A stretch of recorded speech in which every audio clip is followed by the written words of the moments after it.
พระคริสต์เจ้าลงมาบังเกิดยินดีต้อนรับพระองค์ให้ทุกดวงใจเตรียมไว้คอยเฝ้าเส้นเฮาห้องเพลงเป็นเสียงเส้นเฮาห้องเพลงเป็นเสียงเส้นเฮาห้องเพลงเป็นเสียงพระคริสต์เจ้าของจักรวาลเส้นทรงห้องเพลงสุนท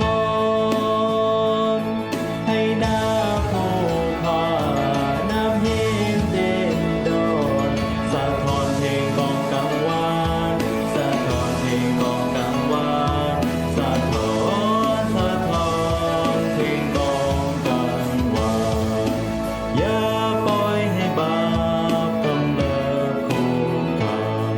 ดังน้ำงอกงามในสวนให้น้าอวยพ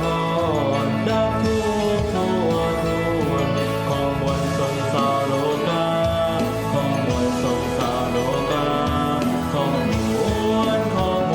วลชนชาวโลกาพระองค์ของโลกด้วยคุณสัจจะปัสสาพิสูจน์เห็นจริงเกียรติความชอบธรรมแจ่มแจ้งอย่างยิ่งอัศจรรย์ความหัก